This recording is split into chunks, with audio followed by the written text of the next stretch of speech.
Have you paid for the rights to telecast?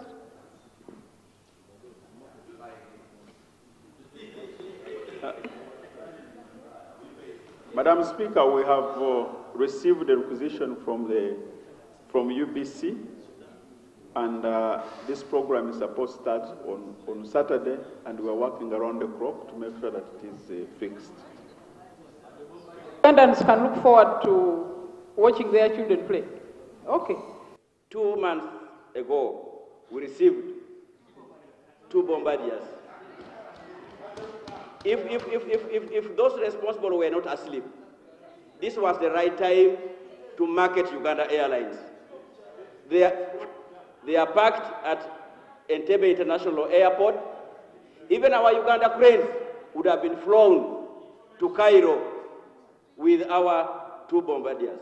Madam Speaker, may we know from the government why not use this opportunity? First, to make money, but also to promote Uganda Airlines. This was the right time.